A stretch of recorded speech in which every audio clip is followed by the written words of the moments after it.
Bismillahirrahmanirrahim. Alhamdulillahi Rabbil Alamin. Allahumma salli wa sallim ala Sayyidina Muhammad wa ala ali Sayyidina Muhammad. Qala al-mu'allif rahimallahu ta'ala anhu wa nafa'ana bihi wa bi'ulumihi fid dharain amin. Thumma inna an-nabiyya sallallahu alaihi wasallam nadhara lima dzakarahu biqaulihi. Kemudian baginda Rasul sallallahu alaihi wasallam memperhatikan, memfokuskan untuk apa-apa yang beliau sebutkan dari kalimat sebelumnya. Wa man waqa'a fi syubuhat waqa'a fil haram. Ya, siapa orang yang masuk dalam urusan-urusan syubhat, maka besar kemungkinan dia akan masuk kepada urusan yang haram. Diperjelas gitu oleh Nabi. Karra'i yar'a haulal hima yushiku ayyaqa fihi. Seperti seorang penggembala, yar'a yang menggembalakan haulal hima, sekitar tempat yang dijaga oleh orang lain. Yushiku, dia khawatir ayyaqa fihi, masuk ke tempat yang dilarang tersebut. Ay karra'i yar'al masyiyata bihaulil hima ay al mahma wa huwa al makanu minal ardi al mubahati al mamnu'i minar ra'yi fihi. Karra'i seperti seorang penggembala, yar'al masyiyata, dia gembalakan binatang ternaknya, bihaulil hima, di sekitar hima. Hima maknanya di sini mahma, yang dijaga. Apa maksudnya al-makanu minal ardi, yaitu tempat dari bumi. Al-mubahati, yang milik orang lain, yang boleh, artinya ada pemiliknya. Tapi al-mamnu'i minar ra'yi fihi, yang haram, dilarang mengembala di tempat tersebut. Yushiku bikasri shin ayasra'u wa yakrubu, bercepat dan mendekat.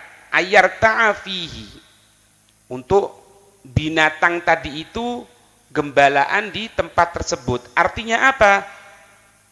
Wa ma'nahu aklul masyiyati minal mar'a, ditakutkan binatang yang digembalakan itu memakan dari tempat dia berada di gembalaan itu. Minal mar'a wa iqamatiha bihi, berada di tempat tersebut.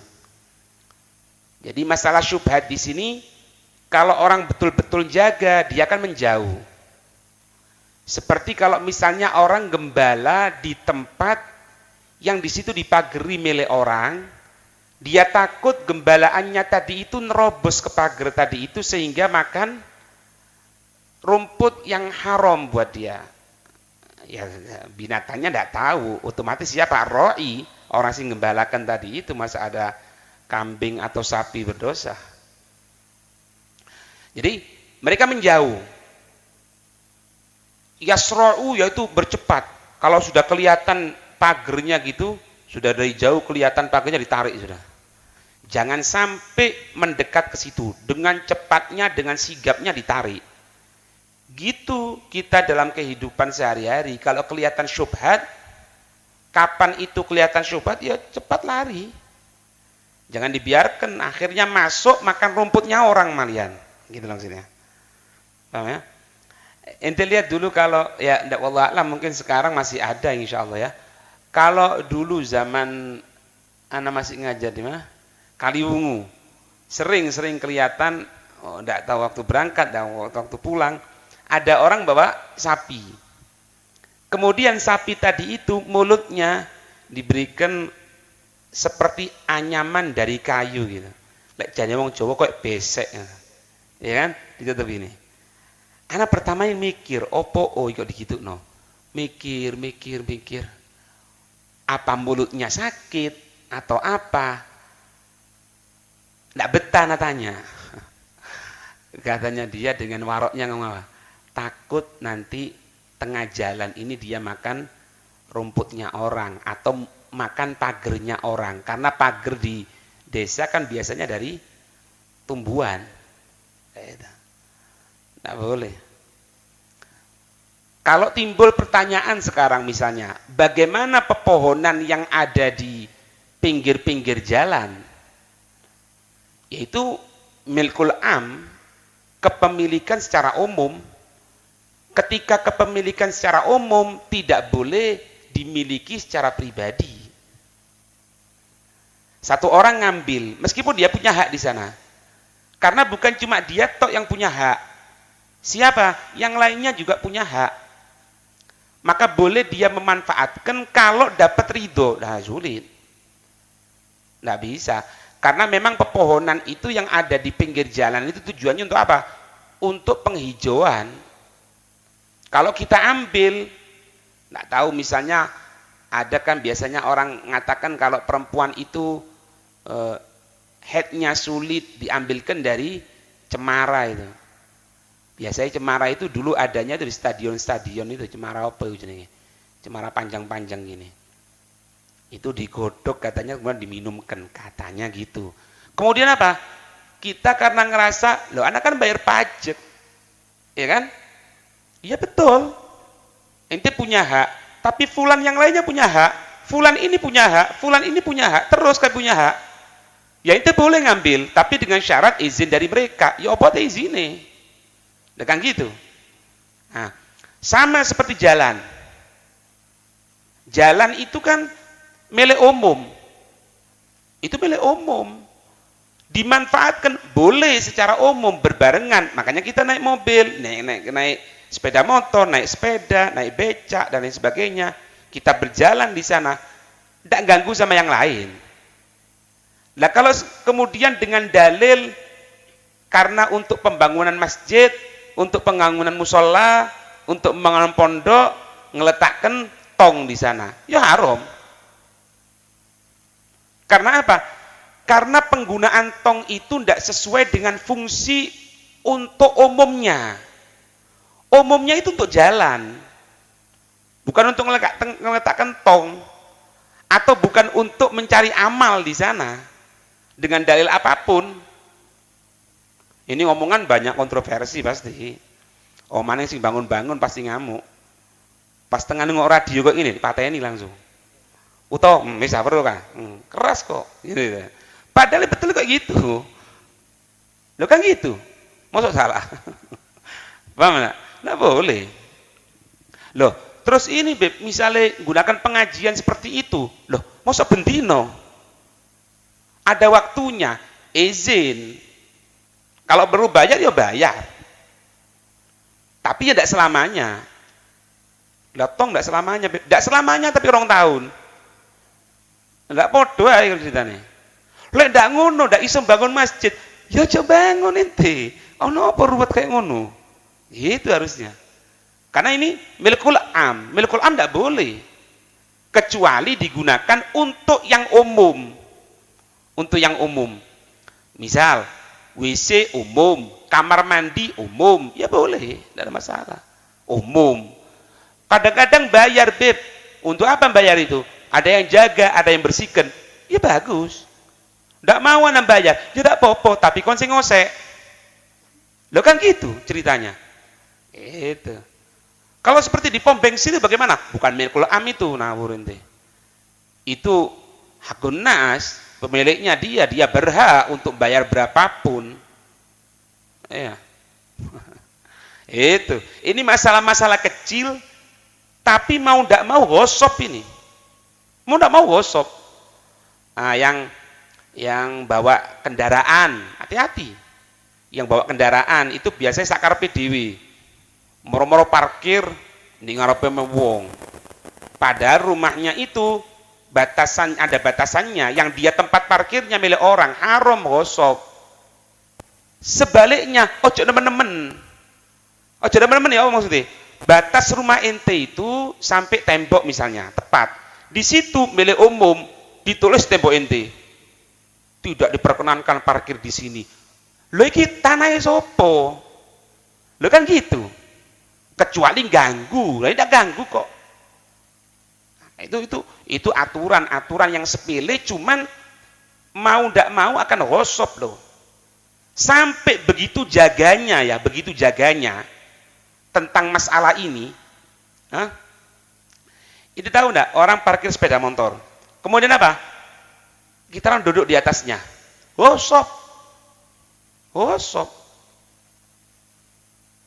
Termasuk Hendra saiki di gerdu.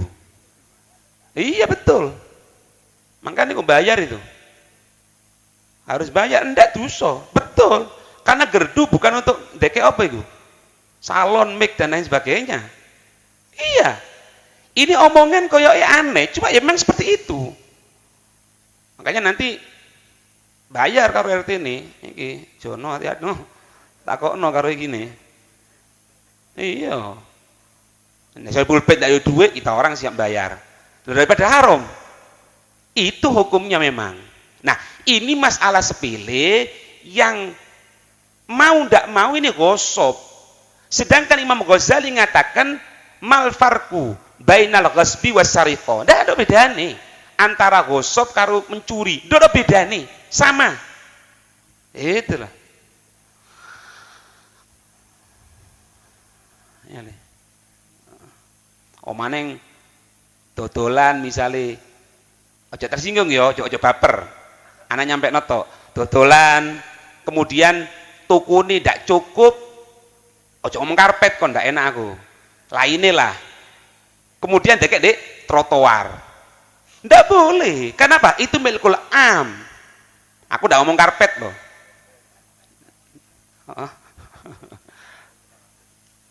Iya, kan bayar enggak nih? Itu banyak itu masalah-masalah gitu itu. Ini masalah warok ya, masalah penjagaan, jangan sampai seperti itu. Kalau lebih nemen lagi, ya kok Imam Abi Hanifah di naungane ubung ndak gelem. Wedi ghosab, bayangno ini tengah hujan loh ini. Apa itu jane wong Jawa itu ngiyup berteduh dari hujan, ndak mau. Berteduh dari panas ndak mau. Karena apa? Ini milik orang. Yo apa ini kayak ngono. Itu sudah mimbabil warok sudah kalau gitu. Hah? Itu. Kemudian wakafa bihada dan cukup dengan ini dalilan ala dar'il mafasid wa jalbil masalih bitaba'udi amma yukhafu minhu, dan dengan ini cukup sudah untuk atas menghindari kerusakan-kerusakan, menghindari sesuatu yang bahaya, dan untuk menarik kebaikan-kebaikan, menjaga agama kita. Apa yang kita laksanakan? Bittaba'udi. Kita menjauh. Amma yukhafu minhu, dari apa-apa yang ditakutkan darinya apa-apa. Yang ditakutkan, jauhi. Gitu. Wa in, nah ini oh ya, wa in donnas salamata fi muqarabatihi, walaupun dia menyangka anak mendekat ke situ tidak ada masalah, tidak mungkin. Wong anak kasih tali kuat kok, ini binatang tidak mungkin masuk ke pagernya orang. Jangan akan terjadi nanti seperti itu. Gitu. Nah ini sudah masuk bapak waro. Jadi waro itu meninggalkan sesuatu syubhat atau meninggalkan sesuatu yang bisa menarik kepada syubhat, bukan haram. Ini meninggalkan haram beb waro, bukan, memang kewajiban orang menjauh dari haram. Tapi kalau dari yang syubhat, ini yang ada kelebihan di atasnya, gitu loh. Qauluhu, sabda Nabi, ala Ala ini tambi ya, peringatan. Hei, kok gitu ya. Inna likulli malikin hima. Ketahuilah, hei, sesungguhnya untuk setiap pemilik itu ada sesuatu yang tidak boleh dicampuri sama yang lain. Kalau ngerti kan gitu. Sesuatu yang haram, yang dijaga ya. Setiap pemilik itu memiliki hak yang tidak bisa diganggu orang lain. Punya dia hak, punya. Gitu. Wa huwa ma yu'jizuhu, yaitu apa-apa yang membatasinya li ra'yi khailihi, untuk pengembalaan apa? Kudanya, wa ghairiha, atas lainnya. Dari binatang masyiyah, dari apa? Binatang-binatang ternak tadi itu. Untuk apa? Min masalihihi, dari kebaikan-kebaikannya. Terserah. Kemudian apa? Wa yamna'u ghairahu, dia bisa mencegah orang lain selainnya minhu, dari tempat tadi itu. Ya, masuk ke rumahnya orang, meletakkan sesuatu di tempatnya orang, itu milik apa? Hakul nas, hakul khos, tidak boleh, minta izin dulu. Gitu. Qauluhu, sabda Nabi, ala wa inna himallah maharimuhu. Kehormatan Allah yang tidak bisa kita masuk di sana apa? Sesuatu yang haram untuk kita laksanakan. Itu kehormatannya Allah. Allah punya hak di situ. Allah punya hak untuk jangan kita sombong. Allah punya hak untuk menjaga mulut kita dari makanan, dari omongan. Allah punya hak untuk supaya kita tunduk. Allah punya hak untuk kita bangun ibadah kepada Allah Subhanahu wa taala. Gitu.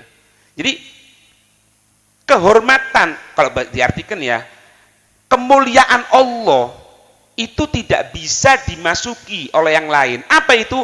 Sesuatu yang diharamkan oleh Allah Subhanahu wa taala. Tidak boleh. Makanya di sini kalau kita lihat secara umum, haknya Allah akan menjadikan sesuatu itu.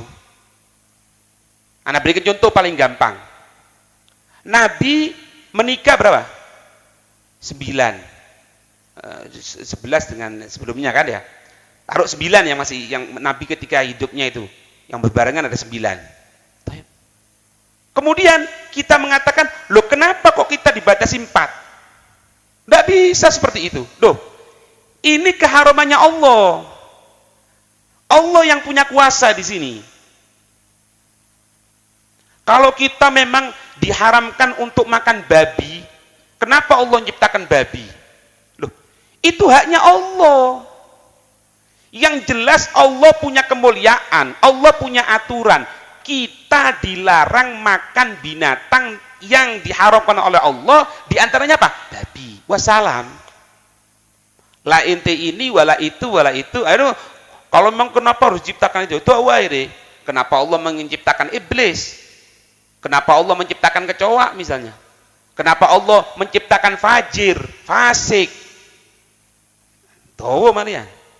Nah itu kemuliaan Allah, dan kita yakin setiap apa-apa yang dilaksanakan oleh Allah fihi hikmah. Ada hikmah. Itu. Ya. Semoga dijaga oleh Allah. Semoga guru-guru kita dipanjangkan umurnya. Orang-orang tua kita dipanjang umur dan kesehatan insya Allah. Kalau kita tanya misalnya, kenapa kok sekarang banyak yang meninggal dunia? Kemarin hari Kamis berapa? 5 katanya.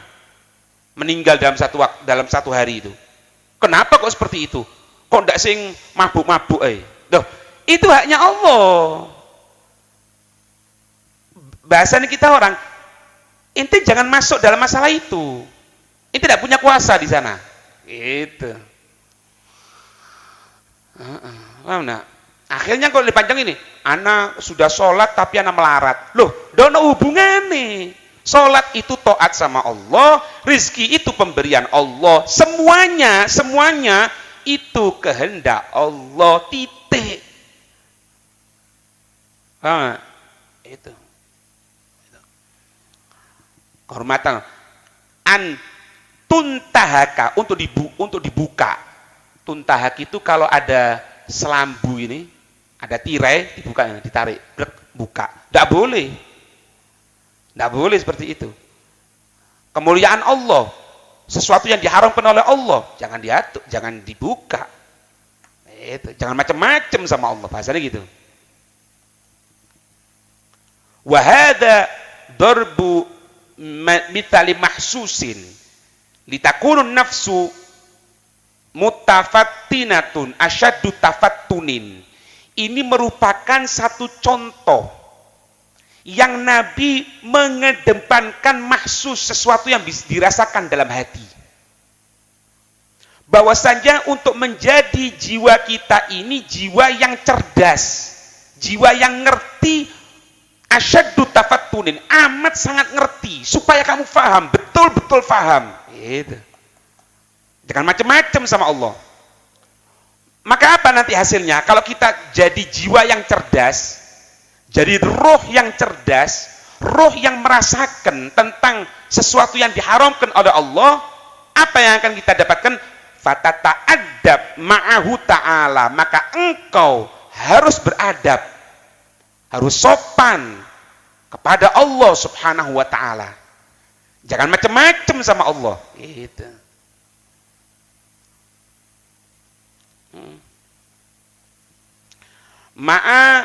Kama tata'abdabu ma'al akabiri, apa itu? Terus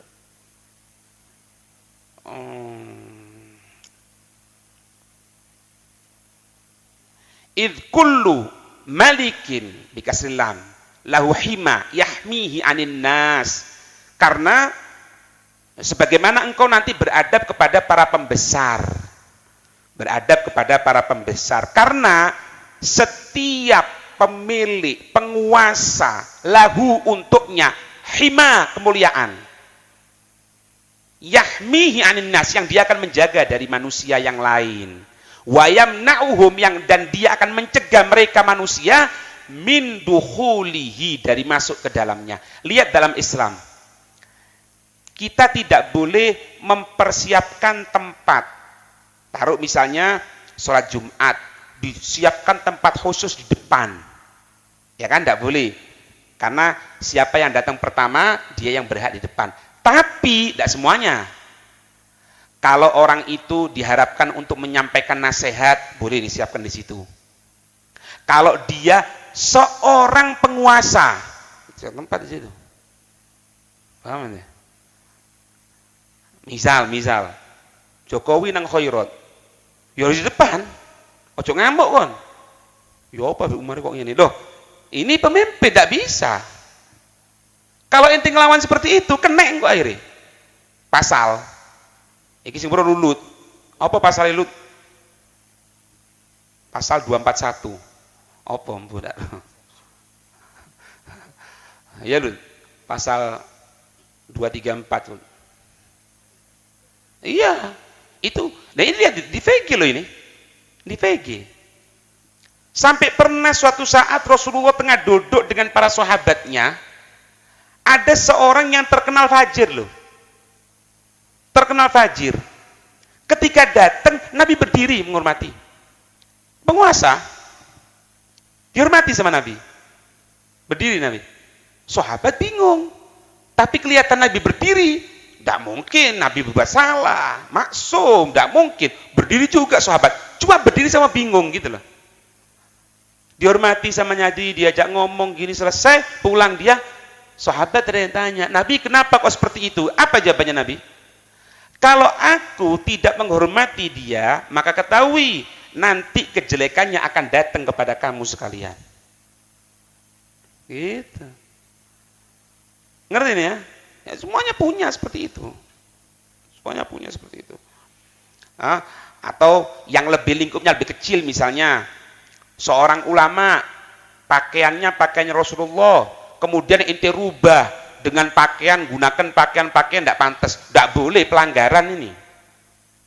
Tidak boleh. Sebagaimana presiden fotonya ente ganti yang macam-macam, tidak boleh. Ente sudah melanggar ini. Melanggar. Nggak boleh. Itu nggak fair namanya. Sampai kadang-kadang digambarkan kok kayak digendong, kemudian pemulung diganti kepalanya, gambarannya. Ya nggak bisa, salah ente. Nemen salahi. Ini sesuatu yang ente sudah nyalai. Begitupun sebaliknya, kalau ada ulama, orang soleh, fotonya ente rubah seperti itu, ada yang ngerubah, ya pelanggaran ini. Karena tidak boleh ente seperti itu. Nah, setiap pemilik, baik itu pemilik secara dohir, atau pemilik identitas sesuatu, tidak boleh ente rubah.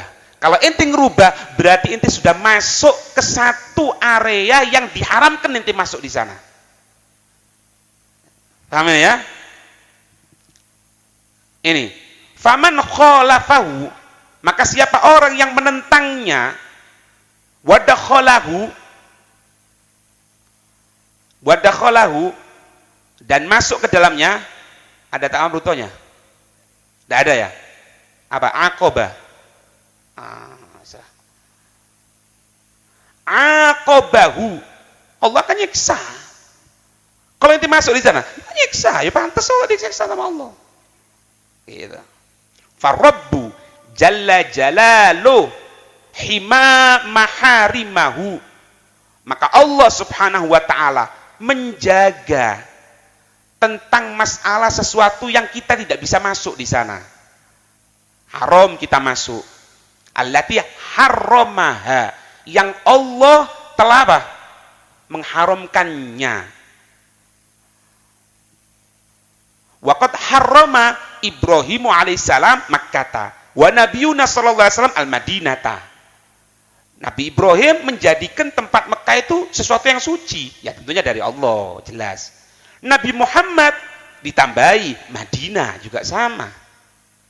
Ini juga failnya bisa kembali kepada Allah juga bisa, atau yang tepatnya memang kepada Nabi Ibrahimnya. Kalau diartikan kepada Nabi Ibrahim, ya tentunya dengan perintah Allah, tidak mungkin dengan sendirinya.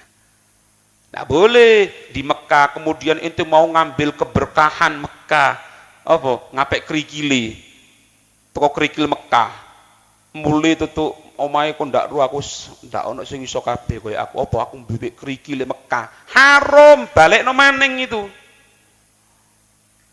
Lah ini namanya pendekatan diri dengan kebodohan. Sampai di kitab fikih dikatakan kalau ada gerabah dari apa itu? Tempat-tempat tanah liat itu, tanah liatnya dari haram Mekah, wajib dipecah, dikembalikan ke sana. Tak boleh. Iya.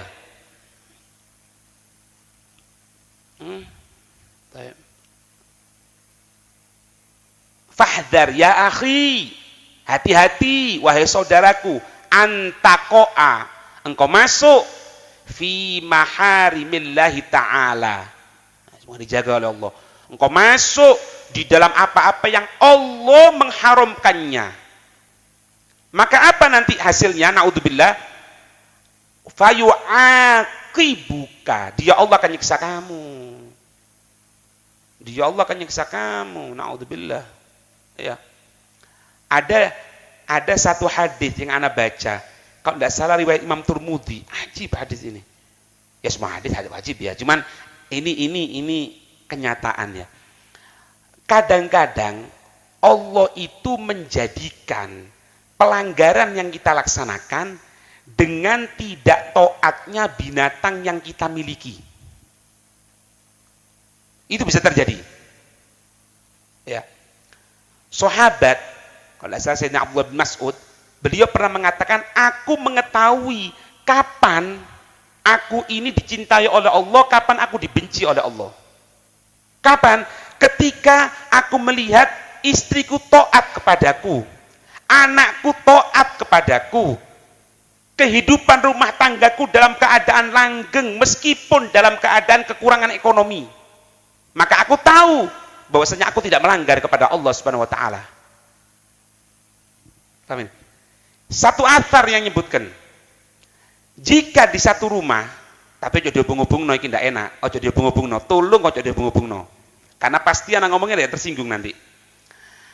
Jika satu rumah, athar ini ya, jika satu rumah di situ banyak perbuatan kemaksiatan, maka Allah memberikan kuasa. Allah memberikan kuasa kepada jin untuk menggerakkan binatang-binatang ganggu ke rumah kita. Apa yang disebut di situ? Fakroh. Apa fakroh? Tikus. Makanya aja dihubungno. Engkau bisa diomake, akeh tikusin. Aja.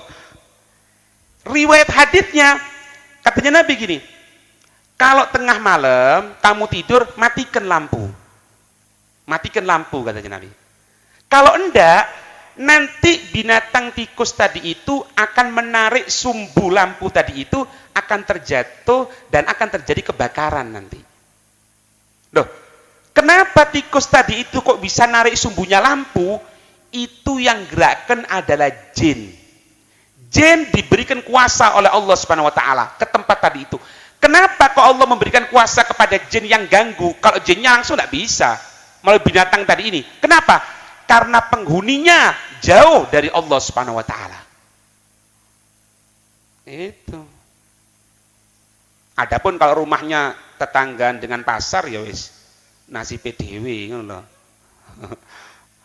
Ndak. Ya. Yang bingung kadang-kadang rumahnya itu sudah jauh dari pasar tapi masih ada bau-bau menyengat.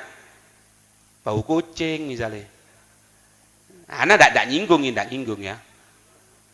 Ya, loh, wis tikus dah ono, iki dah ono, justru menghadirkan sesuatu.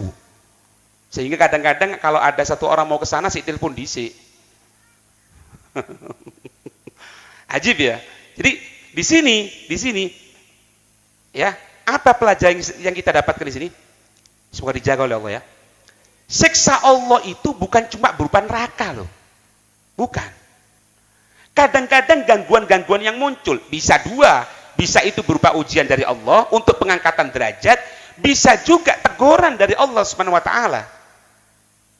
Jin tidak punya kuasa sama kita. Kenapa dia punya kuasa? Kenapa orang bisa kesurupan? Kenapa orang kok bisa bla bla bla dan lain sebagainya? Ya karena jauh dari Allah. Allah ngasih kekuasaan. Kenapa jauh dari Allah? Karena berani melanggar Allah. Kenapa berani melanggar Allah? Karena masuk di dalam sesuatu yang diharamkan oleh Allah. Itu. Ya, semoga dijaga oleh Allah. Amin ya rabbal alamin. Wallahu a'lam bissawab.